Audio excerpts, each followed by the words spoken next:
Welcome to Telangana వెలుగు. నేను మీ రాజు. కల్వకుంట్ల కవిత గారు నిన్న శాసన మండలిలో చాలా ఎమోషనల్ గా ఫీల్ అవ్వడం అనేది జరిగింది. అసలు తను స్పీచ్ ఇచ్చినప్పుడు ఒక 10, 15 నిమిషాలు కూడా ఎమోషనల్ గా ఏడ్చుకుంటూ ఇచ్చిందని చెప్పేసి కూడా చెప్పుకోవచ్చు. మధ్య మధ్యలో కన్నీళ్ళు వచ్చినా కూడా తుడుచుకుంటూ చెప్పడం.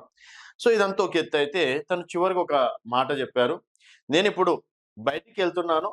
మళ్ళీ ఒక శక్తిగా తిరిగి వస్తానని చెప్పేసి శపథం చేయడం అనేది జరిగింది. సో మనము మహిళలలో చూసుకున్నట్టయితే జయలలిత గారు.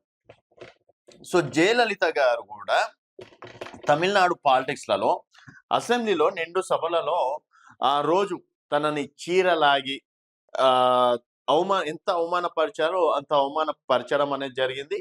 సో ఆ విషయంలో కూడా జయలలిత గారు ఒక శపథం చేశారు.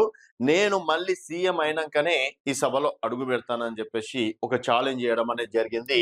మళ్ళీ జయలలిత గారు తమిళనాడు సీఎం అయిన తర్వాతనే అసెంబ్లీలో అడుగు పెట్టడం అనేది జరిగింది. అండ్ సెకండ్ శపథం చూసుకున్నట్టయితే ఇక్కడ చంద్రబాబు నాయుడు గారు సో జగన్మోహన్ రెడ్డి గారు ముఖ్యమంత్రి అయిన తర్వాత ఏకంగా భువనేశ్వరి గారి పేరు ఇండైరెక్ట్ గా తీసి ఎంత అవమానపరచాలో అంత అవమానపరచడం అనేది జరిగింది. ఆ రోజు ఫస్ట్ టైం చంద్రబాబు నాయుడు గారు మీడియా ముఖంగా వచ్చి ఏడ్చుకుంటూ భావోద్వేగానికి గురై ఏడ్చుకుంటూ మళ్ళీ నేను సీఎం అయిన తర్వాతనే మళ్ళీ సభలో అడుగు పెడతానని చెప్పేసి ఛాలెంజ్ చేయడం అనేది జరిగింది.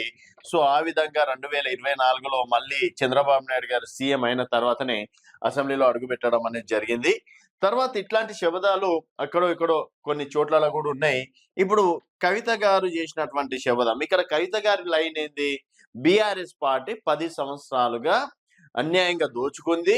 సో ఇక్కడ అంబేద్కర్ విగ్రహం కావచ్చు, అమరవీరుల జ్యోతి స్తూపం కావచ్చు, తర్వాత సెక్రటరియట్ కావచ్చు, కలెక్టరేట్ ఆఫీస్ కావచ్చు, మండల పరిషత్ ఆఫీసులు కావచ్చు, బీఆర్ఎస్ ఆఫీసులు కావచ్చు, ఎక్కడ పడితే అక్కడ దోచుకోవడం తప్ప ఇంకేం చేసింది లేదు అంటూ కూడా ఇక్కడ కవిత గారిది రాజకీయ శబదం ఏమైనా ఉందా అంటే, ఇక్కడ కాంగ్రెస్ పార్టీ ఇంకెవరో XYZ అవమానపరిచి కవిత గారిని భావోద్వేగానికి గురి చేస్తే డెఫినెట్ గా కవిత గారు చేసినటువంటి ఛాలెంజ్ యాక్సెప్ట్ అయ్యి మేబీ రానున్న రోజుల్లో సీఎం అయ్యేవారేమో ఎవరు అధికార పార్టీ విమర్శిస్తే.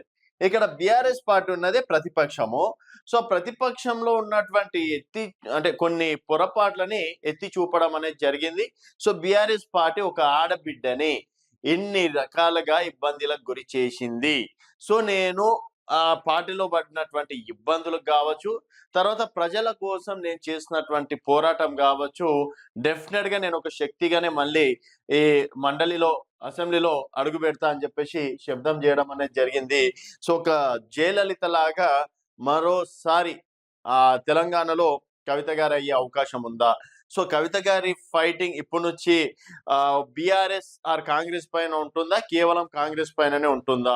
అండ్ మార్చి వరకు కొత్త పార్టీ పెట్టే ఆలోచనలు చేస్తుంది. మార్చి వరకు అనౌన్స్మెంట్ చేసే అవకాశాలు ఉన్నట్లు కూడా తెలుస్తుంది. మరి జాగృతి అనే పేరుతోటే వెళ్తుందా? లేకపోతే సామాజిక తెలంగాణ రావడమే నా లక్ష్యం అని చెప్పేసి పదే పదే చెప్తున్నటువంటి కవిత గారు సామాజిక అంశంలో తెలంగాణకి అంటే తన రాజకీయ పార్టీ ఏదైనా కొత్త పార్టీ పెట్టి ప్రజల లోపలికి వెళ్తుందా?